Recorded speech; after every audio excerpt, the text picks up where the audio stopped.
Salut les amis, aujourd'hui on aborde un principe philosophique japonais qui vient directement de maître Gichin Funakoshi. Il m'a été révélé et transmis à Keiyo par maître Akiyoshi Iwamoto, à l'heure actuelle d'ailleurs le plus âgé et le plus gradé des dojos de Keiyo. Pour bien contextualiser ce qu'est Hyakuren Ishoku, je vais vous révéler à l'heure actuelle des documents qui sont encore top secrets, totalement inédits. Alors accrochez-vous bien, on voit ça ensemble, c'est parti.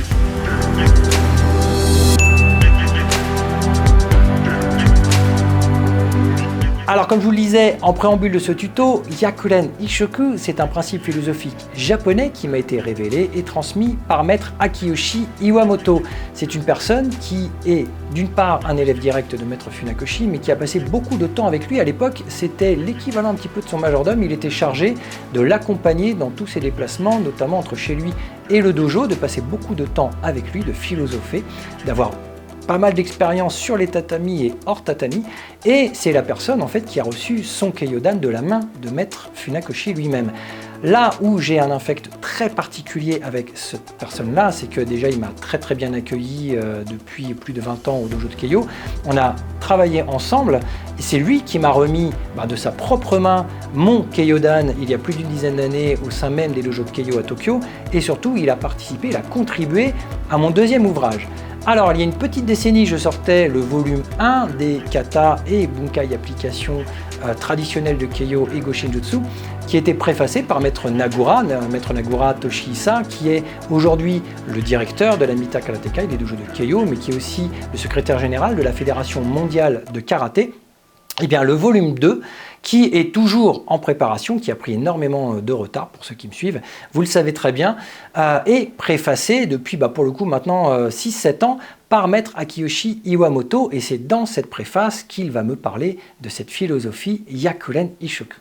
Alors, on avait pour habitude, après les cours, de se réunir un petit peu, vous savez, on étale cette grande bâche sur les tatamis, tous les maîtres mangent ensemble, et on peut passer des heures à revoir des techniques, à philosopher, à parler de l'histoire, et évidemment, on est intervenu sur ces termes Hyakuren Ishoku, ce qu'il souhaitait transmettre à travers ça, et où est-ce qu'il voulait en venir en fait. Donc ici vous avez tout simplement la page originale japonaise de maître Akiyoshi Iwamoto qui fait référence à Hyakuren Ishoku avec sa traduction française. Ce sont des pages donc totalement inédites. Elles sont pour l'instant dans les stocks de l'éditeur. On a été retardé certes par le Covid et par le fait aussi que j'ai mine de rien beaucoup de choses simultanément. J'ai eu des tournages, j'ai eu d'autres livres. Je suis aussi en train d'écrire un livre sur Keiyo, sur les katas de Keiyo. Donc il y a du pain sur la planche. Donc ce deuxième volume a été largement retardé alors que les photos et que l'ensemble des bunkai étaient réalisés depuis maintenant pas mal d'années. Donc à un moment donné, il va sortir, vous pourrez retrouver ces pages-là avec donc ces références de maître Iwamoto, et je tenais donc à aborder ce principe-là avec vous parce qu'il m'accompagne depuis des années, mais il accompagne aussi les tutos du sensei depuis leurs origines. En fait, Hyakuren Ishoku, je vais vous traduire un petit peu les choses telles que maître Iwamoto me les décrivait dans cette préface. Pour lui, ça focalise, ça concerne l'amélioration de la compréhension de ce qu'est le karaté, c'est-à-dire prendre le temps, consacrer sa vie et son temps à améliorer sa compréhension de ce qu'est le karaté. Ainsi, lorsque votre adversaire vous déclenchera sa première attaque, il comprendra à quel point vous êtes entraîné. Voilà, c'est ça sa vision des choses. Et ça fait écho à un principe philosophique japonais qui existe depuis tout temps et dans toute chose, c'est-à-dire une chose et toute la vie. Pour ceux qui ont vu le DVD que j'ai réalisé avec maître Albert Boutboul, le représentant de maître Kazé dans différents pays du monde, comme en Amérique latine, comme en Russie, dans beaucoup d'autres pays d'ailleurs, il est le responsable de l'IKS. Dans son interview, il parlait justement de cette philosophie japonaise, une seule chose, toute la vie. C'est vraiment un pur principe japonais qui s'applique à quasiment tout ce que l'on peut trouver au Japon. Les personnes consacrent leur vie à un élément. Ils ne sont pas là en train de butiner, de changer d'avis, de participer à 5 ou 6 associations différentes et puis faire plein de choses. Non, ils ont un domaine dans lequel ils vont essayer de se perfectionner et ça va leur prendre la vie entière. C'est aussi ça qu'on aime dans les traditions japonaises, c'est ce savoir-faire. Et ce savoir-faire, il ne vient pas de n'importe où. Il vient de cette première décision-là. Et donc, maître Iwamoto, dans cette philosophie-là, nous révèle que, effectivement, Hyakuren Ishoku, c'est consacrer sa vie et son temps Donc chaque liberté que l'on peut avoir, chaque moment, a cette étude qui vise non pas juste à comprendre, mais à améliorer sa compréhension. Donc rechercher la perfection en permanence. Sur non pas le karaté, mais ce qu'est le karaté. Donc là, ce qu'il est aujourd'hui, ce qu'il était, ce qu'il sera. Donc on parle des philosophies de Maître Funakoshi, de son époque, mais aussi de tout ce qui a été fait passer sa mort, de tout cet avènement du karaté sportif et de compétition, de toutes ces dérives, mais aussi de tout ce qui existait avant, à l'ère d'Okinawa. Donc c'est l'étude de manière générale de ce qu'est le karaté dans ses grandes lignes. Et ça comprend aussi la philosophie, la technique, le combat, la fédération, ça comprend tout le reste. Et en fait, cette petite phrase philosophique, on va dire, fait écho à un constat que Maître Iwamoto et que Maître Funakoshi faisaient déjà à l'époque, mais que Maître Iwamoto a fait encore plus lorsque voilà, on discutait ensemble. Avec l'arrivée d'Internet, les choses se sont grandement accélérées. À l'époque de Maître Funakoshi, c'était l'arrivée de la mise en place des organisations, des fédérations, cette propulsion du karaté qui tendait à aller chercher justement l'évolution hors des frontières. Beaucoup de choses que lui a fait en fait en l'exportant d'Okinawa, mais qui prenait un essor et une rapidité assez incroyable avec des envies très diverses et variées à contenter. En fait, c'est devenu un petit peu ça aujourd'hui, mais de manière exacerbée. Maître Iwamoto fait l'analogie avec ce que les jeunes viennent chercher dans les dojos. Ils viennent chercher l'immédiateté, ils viennent chercher le gain, l'appât, le grade tout de suite en minimisant l'effort, et surtout, pas forcément l'effort physique, mais l'effort de longévité, de dureté dans le temps. C'est-à-dire qu'ils veulent des choses, c'est pour ça que les fédérations maintenant, c'est 2 teintes de licence plus celui en cours pour avoir un premier dan. Ça veut dire qu'on a 2 ans, même pas 2 ans et demi de pratique, et hop, on peut être ceinture noire. Magie.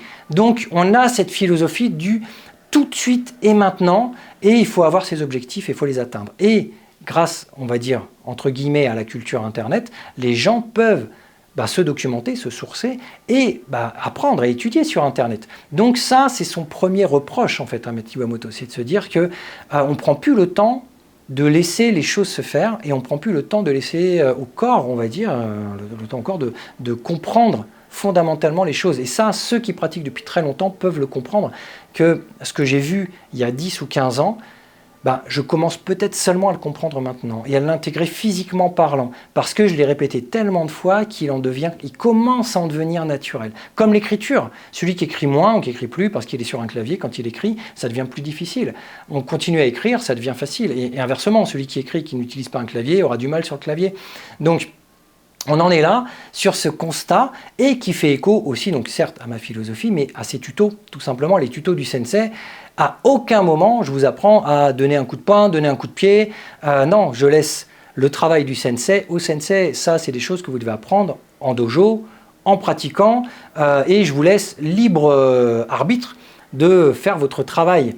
Maintenant, je vous apprends le reste, et on prend le temps de voir le reste. Parce que le karaté, c'est pas juste des coups de poing, des coups de pied, passer un grade. C'est justement toute la philosophie, la technique, les histoires japonaises, c'est énormément de choses. On en est quand même à la 120e semaine ensemble pour prendre le temps d'éclater tout ce qu'il y a à dire sur cet univers très vaste qu'est la discipline martiale, dans ses grandes largeurs. Donc prenons le temps, on va dire revenons aux choses, prenons le temps de faire les choses correctement.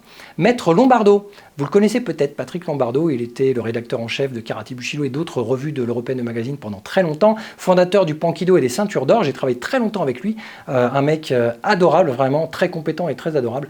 Et il m'a abreuvé de beaucoup de ses philosophies, de ses pensées, et j'en ai une qui m'était restée en tête parce qu'on parlait de self-défense et on parlait justement de l'importance, lorsque les élèves arrivent au dojo, de comprendre leurs objectifs, et si on fait des cours de self-défense, si on a 2 heures par semaine, de leur faire comprendre très rapidement que ce n'est pas en 2 heures par semaine qu'ils vont devenir des surhommes ou des super-héros. Il faut remettre les choses dans le contexte et surtout leur faire comprendre un principe hyper important, c'est que, en l'occurrence, la self-défense, puisque c'est de ça dont on parlait, c'est une chose qui est importante et que les choses importantes prennent du temps. On ne peut pas les faire à la va-vite. Et ça, c'est pareil dans toute la vie. Si c'est quelque chose qui est important, on va y accorder du temps et on va dire un peu de soi. Donc les arts martiaux, c'est la même chose. Si vous estimez que c'est important, prenez le temps de parcourir ce chemin-là. N'allez pas chercher la finalité et l'objectif trop vite. Ça ne sert à rien d'arriver tout de suite à l'arrivée, sans avoir pris le temps justement de parcourir les éventuels chemins et de comprendre les différentes montagnes qui à gravir, les Tozan no Metsuke. Donc ça, c'est vraiment la philosophie. Moi, j'avais adoré discuter de ça avec Maître Lombardo et je retrouve cette philosophie-là dans Hyakuren Ishoku. Prenons le temps d'évoluer et de laisser les choses s'acquérir. On ne peut pas être bon tout de suite, tout le temps et dans tous les domaines. C'est impossible. Donc, pour combler tous les domaines et pour pouvoir voir tout ce spectre-là, il va falloir prendre le temps, donc consacrer sa vie et son temps à une chose qui est, donc, en l'occurrence, l'amélioration de la compréhension de ce qu'est le karaté. Voilà, je voulais en tout cas partager cette petite philosophie. Pour moi, elle est primordiale. C'est le socle de la régularité du pratiquant. T'es pratiquant, t'es ceinture blanche, t'es jaune, je comprends, t'as pas la passion, tu découvres les choses. T'es pratiquant depuis 4-5 ans, peut-être un peu plus, tu vas vers une ceinture bleue, vers une ceinture marron, tu voudrais aborder la ceinture noire, si tu viens 5 fois par mois, laisse tomber. D'accord ? Prends le temps de t'imprégner de ta discipline pour aller chercher ton grade. Viens pas le faire en t'entraînant vite fait. Ça sert à rien. Et c'est tes entraînements, quand tu es là, consacre-toi corps et âme et fais des recherches à côté. Sois complet dans ta discipline. Donc, c'est pour moi Hyakuren Ishoku. C'est un précepte que je m'attribue à moi aussi, que j'essaie en tout cas de respecter. Et en tout cas, dans mes exigences, que j'essaie d'imposer aux autres. Donc, je voulais en tout cas vous en parler aujourd'hui pour qu'il puisse faire partie un petit peu de votre vie, de votre philosophie de pratiquant et d'enseignant. C'est tout pour aujourd'hui. Passez une bonne semaine. Ciao!